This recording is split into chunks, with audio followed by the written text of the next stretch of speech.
Finally you're here, Dr. Reed. What took you so long? I had to pass several of your barricades and outposts to access your mansion, sir. Death, pestilence surround us, and time is against me. I see you've gathered some of the most expensive, albeit experimental, blood transfusion equipment available. All this could be so useful in a hospital. Yes. Since Lord Redgrave sent me a doctor to perform my conversion, I thought you might find some of these devices useful. Most thoughtful. But tonight I'm not here as a physician. But I feel reassured that a specialist such as yourself would help me to escape the Reaper. Very well. But before I proceed, I have a few questions for you. If you must, but be quick, for I don't have much time left in this life. First of all, I need to be sure that you know exactly what is going to happen to you, sir. I can assure you I'm as informed as any man can be. I have planned for this moment, Dr. Reed. Planned very carefully. Sir, I'm going to end your life. Do you not wish to discuss the procedure for even a minute? I don't have a minute to indulge in idle chatter. I can't feel my legs, and the cold, so cold. I will become your maker. Do you understand what that means? Well, I certainly won't consider you my liege, or some such drivel. You can be assured of that. You'll need to feed on warm blood. Blood from mortals.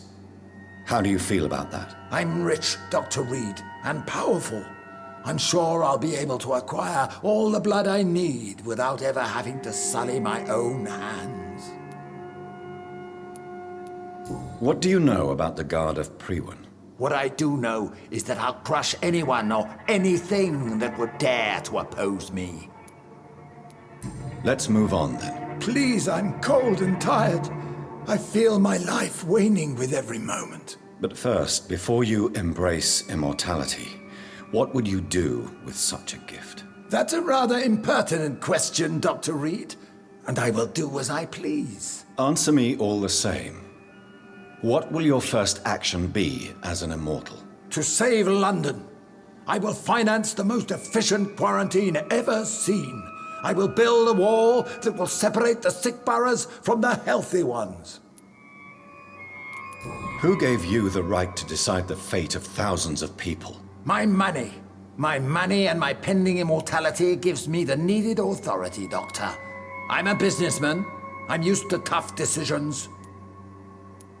You really plan to build a quarantine wall across London? Yes. It will be tall and strong, separating the wheat from the chaff. By doing so, you will also create two separate prisons. Come, sir. An eminent doctor like yourself knows that such radical measures have proved efficient in the past. Let me guess. You mean to isolate the rich from the poor? This is a desperate measure for desperate times. England must prevail, Doctor, no matter the cost. Quarantine is not a bad idea, medically speaking. But I'm convinced this epidemic will not be contained by mere walls. As long as the right people are on the right side of the wall, that's all that matters. But you can't guarantee infection will not spread. Just one contagious carrier would be enough to create an apocalypse. The apocalypse is already knocking at the gate. We must be strong now. What if a new outbreak happens inside your walls? You'll have created a giant trap. That won't happen. As long as we dispose of anyone that is contaminated, as soon as they are spotted. I've heard enough. It's time to proceed. At last! All right, do what you have to do. If it hurts, so be it. I've been preparing such a long time for this.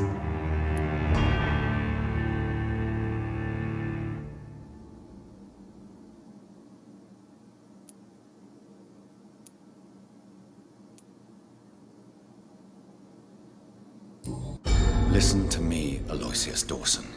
You will forget your fear of dying, for it has poisoned your mind and made you bitter and ruthless since the death of your twin brother. You don't understand. Death is oblivion, the eternal void. I know there's nothing there. I saw it in Robert's empty eyes. I saw myself in that coffin. Death is painful for those who remain, not for those who have passed. All that occult gibberish you filled your head with has made you forget this simple truth. No! Death will not claim me. I have the power and the money. I've acquired the arcane knowledge needed. I believe there is magic, there are dark forces. You will provide me my extension. Your ignorance makes you a fool. You have no idea. Look at me. Hunted like a beast, my family lost, cursed. I have not escaped death, I have become it. No, there must be a way. I don't want to go like my brother did. I have money, lots of money. Money won't ease your mind. I know you used to be a good and generous man. So I offer you the gift of peace, Aloysius. The tranquility of a true death.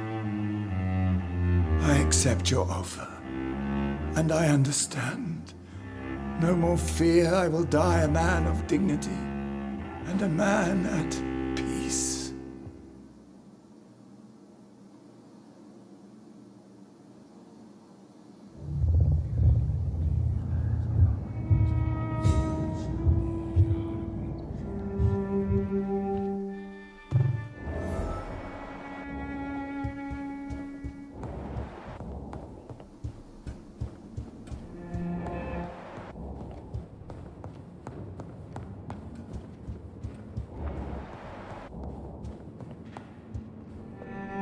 Is it done, Dr. Reed?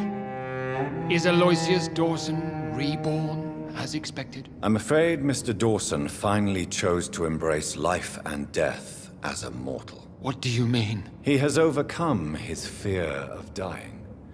I let him rest and wait for death to come. What? This is unacceptable. Go back there and make him the powerful Ekon he's destined to be. No, Lord Redgrave. As a doctor and as an immortal, I can't.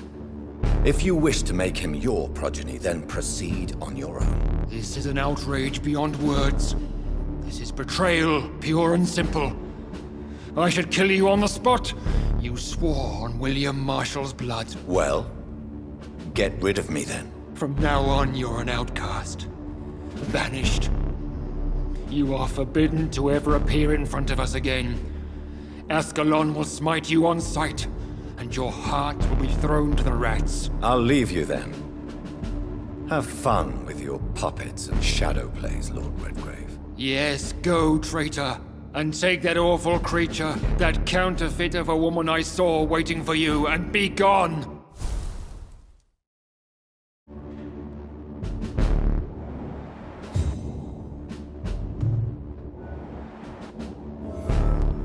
Step away, traitor. Return to your dubious friends and your decrepit hospital. Do not dare show yourself again, you or that monstrosity you bring to my door.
We meet again at the strangest of times, young Ekon. So do you serve the Earl of Bristol now? Old Bridget. What are you doing here? Your friend, the wise Ekon. She sent me to warn you.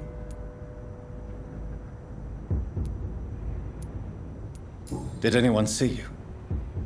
It's a long way from the dock sewers, and hunters are patrolling the streets here. Who said I took the streets? How do you think I survived for centuries in this city without ever being seen? I know all her secrets. How did you meet Lady Ashbury? She came to us in the sewers in search of answers. Just as you did. Lady Ashbury in the sewers? Now that's a sight I wish I'd seen. She said she was your friend, and that she sought the identity of your maker. So I answered her questions. What kind of answers did you give her? I knew nothing of your maker, but we talked. We talked a lot. Her words and ideas are captivating. It is no surprise that you like her. I like her too. Lady Ashbury? You know her? Tell me what's going on. The lady approached me but a few nights ago, wanting to meet the sewer skulls. Once she questioned Harriet Jones. She agreed to help us. Harriet Jones is still with you then? How is she doing? Harriet remains angry, but is recovering slowly. Her mind is twisted, but at least her body is healing. Tell me what is going on. The lady asked us to keep an eye on your mortal doctor friend while you were away. We spotted the hunters. They were discussing plans to attack tonight. Wait! Slow down! I need to ask you something. I'm listening, but I do not have time to waste, so be quick. Why do I feel like Lord Redgrave was particularly irritated to see you? Far more so than the average Skull, if I may say. Because I used to know him quite well. And he is afraid I may remember who he really is. You're Elizabeth's informant. You're the one who told her about Lord Redgrave's lies regarding his lineage. Yes, but my words were not meant to hurt or threaten. I simply told the story of the sewer skulls, and of so many other forgotten children. Where is Lady Ashbury right now? She said she will go home. She needed to speak with some old friends first, though. Do not worry, young Ekon. She is no fool, and just as strong as you. How did Elizabeth find you? She presented herself humbly at our gate, and asked if we knew of any ancestral vampires hiding in London. She asked about Ascalon. She asked about many things. What do you think of her? Her soul is good, yet tainted with a deep sadness and the scars of ancient wounds. Time does that to us immortals, for we have so much to dwell upon. Why did she come to you? I am old Bridget, the buried memory of the city. She sought the silent truths, truths I have kept hidden for so long.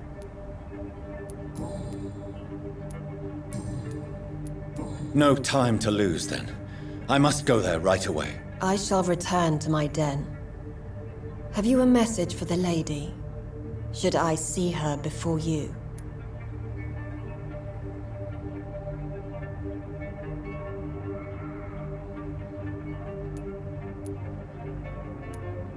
Tell her we need to talk. In the end, is this not what we all need? Go now and take care, young Ekon, for the flames are rising.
This is now my domain, young Echo.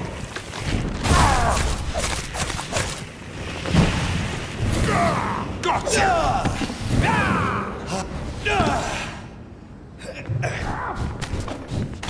Your prey is mine!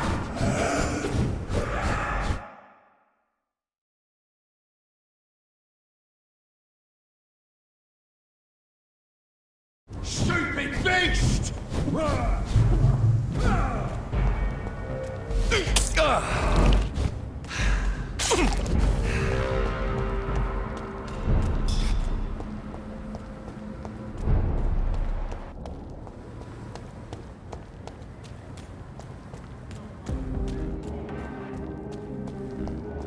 Women's right to vote is only the first step.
Elizabeth, I'm so happy to see you. I was so concerned. It is also good to see you in these darkened hours.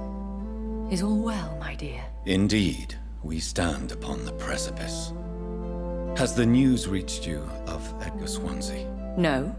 I returned home but moments ago. What of him? Your friend, the well-informed old Bridget, tells me the Guard of Priwen has assaulted Pembroke. I fear Edgar tops their bloody list. Bridget? She is such a tragic figure. And yet, I sense deep inside, she has a delicate, fragile soul.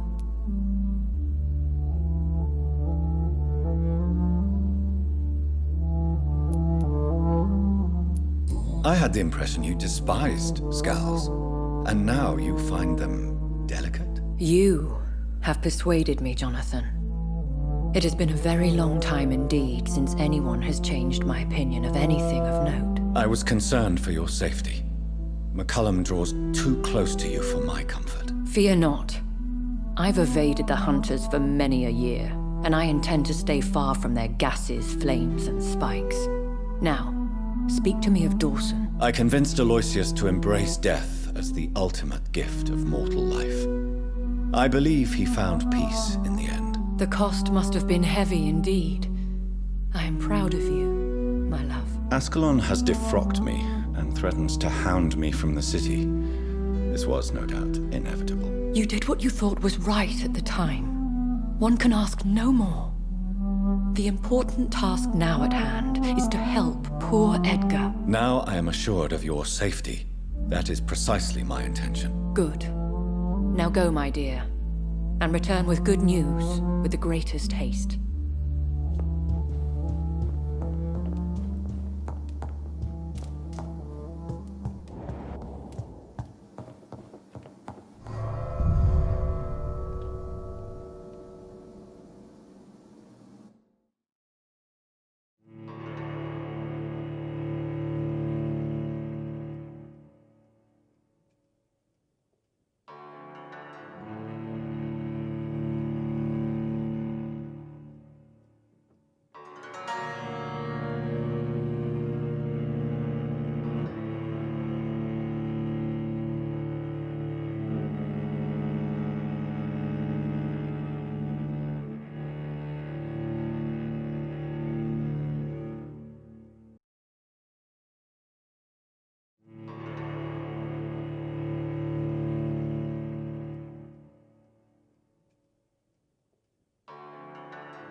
What is this truck?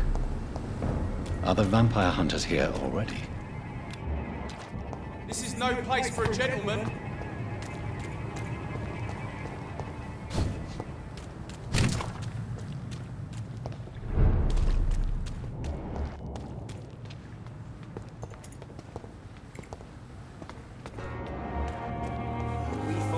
I've never seen so many at the same time.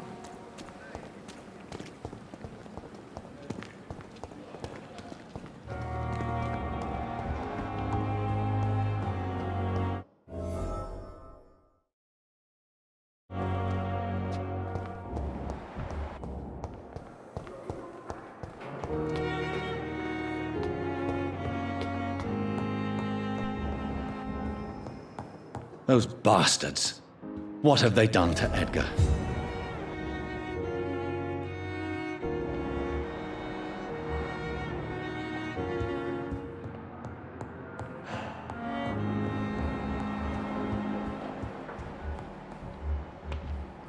McCullum and his thugs are taking the credit for Edgar's abduction. They really mean business.